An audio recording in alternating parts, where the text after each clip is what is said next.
Hi guys, today I'm 1 year sober, man. I can't believe it. It's been the hardest but most rewarding year of my life. A year ago today, I never would have thought I would have got here. I was a different person and I've learned so much, and I just want to do a little video to tell you how this all happened and just share with you, man. Some of you out there might want to hear some of this stuff, and some of you might just be interested. I know a lot of you have come on this journey with me, so this is for you, man.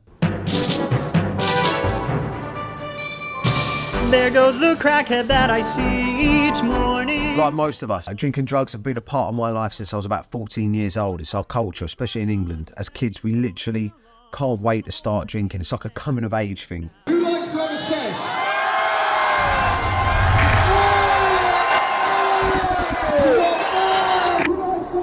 sesh? It started when I was at school, getting smashed on the weekends, and then just continued for the last 25 years, getting smashed every weekend. You know, family dues, birthdays, Christmas, christenings, funerals, work meetings during the week, for anything. You know, if the sun was out or a friend was out or I was bored, it was fun. I loved it. I loved getting smashed. I love getting off my nut. There's no two ways about it. I can't lie, even if it sounds like I'm glorifying it. Oh, I've been looking forward to this pint.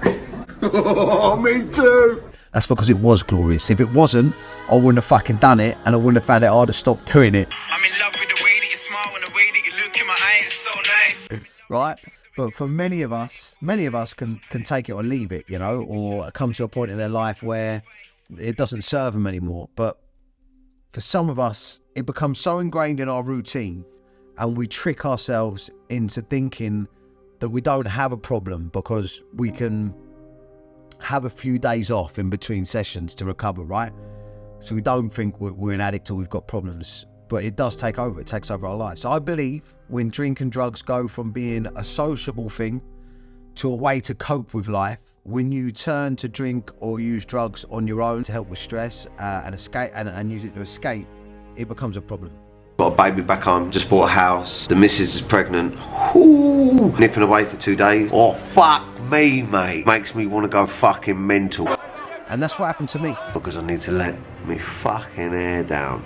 During the peak of my drinking days, when I was sort of peaking with my mates and out sniffing and drinking. Kids, don't drink. Some real big challenges fucking hit me, man. My life fell to pieces. In the space of a year, I lost everything in my life. My career, my money, my home, my reputation, my father. Dapper laughs. She knows. ITV have dropped the comedian Dapper Laughs Today, ITV said he won't be getting a second series with them. after 50,000 people signed a petition of complaint.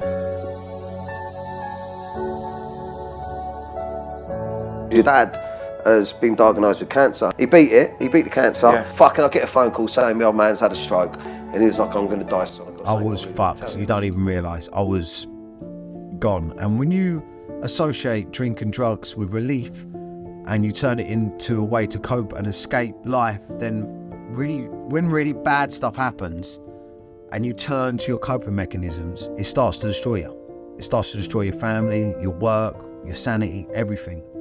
The very thing that was making me feel down, depressed, sad and anxious had tricked me into thinking I needed it to make me feel better.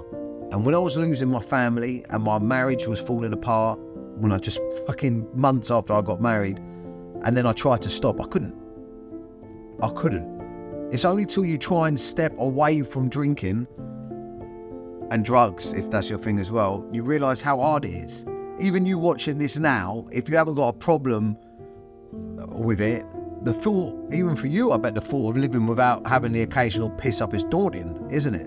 That's why it's so hard to stop, even when it's destroying your life. Right?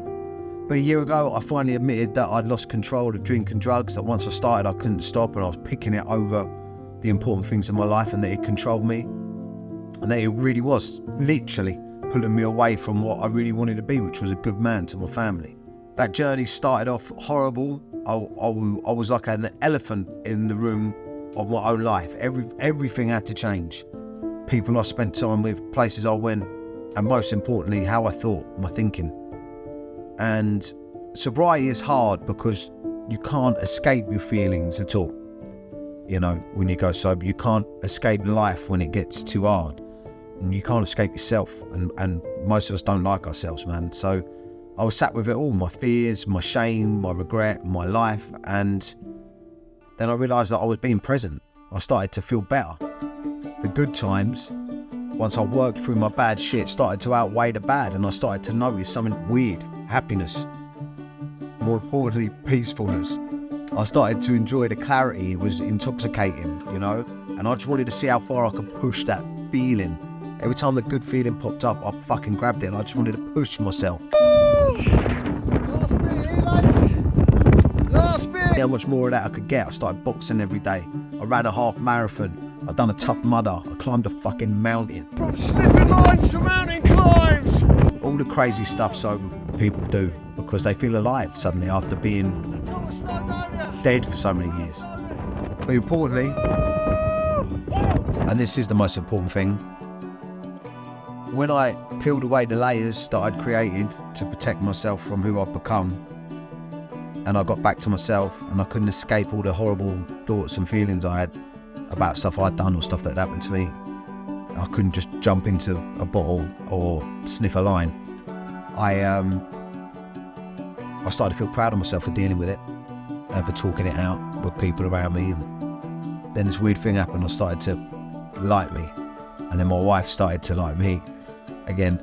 And now I've got something to share to help others, man, which is the most powerful thing about having a problem or going through something in life that's difficult. So once you get out the other end, or I'm not saying I'm out of it, I'm very aware. I touch wood and use my karma and pray to my father, my dad. 123 followers. Is that any good? That's good, yeah. I don't get the shackle. To keep me strong. But I know that if I stay on this journey, my family will be proud of me, and with my family's pride and the feeling I've got at the moment of being a good person, I can handle anything that life throws at me. Don't get me wrong, I'm still a bit of a knobhead, and I still make loads of. I'm not saying I'm perfect, but if you struggle with an unhealthy relationship with drink or drugs, I'm telling you now, sobriety is wonderful and it's achievable. It's really hard work. It ain't fun to start with, but it's nowhere near as hard as slowly ruining your life and the lives that are the ones you love. So you've got to ask yourself, if you've got a problem or you're struggling and you know it's not serving you, but you keep going back to it, you've got to ask yourself, is it day one or is it one day? So I've got a group called Men and Their Emotions. There's 45,000 lads in it, and the lads can all post their problems, and me and 15 moderators. So I've got a group that's full of moderators. You can see that they're all sharing the posts throughout the day, posting, and we coordinate between me and the 15 other lads, posting. To see everything I've learned in the last year and to follow my sobriety and well-being journey, just search for my podcast, Menace to Sobriety. I dedicated to myself to learning as much about sobriety and my thinking and how to manage my mind, because ultimately all you got to do is change how you think and feel. How you think determines how you feel, and how you feel is going to determine what you do, you know. Overcoming your triggers and being able to resist and start to find yourself again is the key. And you can find all of that information on my podcast, Menace to Sobriety. Don't look at it as missing out, look at it as being free from it. And look, instead of spending your weekends trying to escape the life you have, use them to build a life that you no longer want to escape. A year.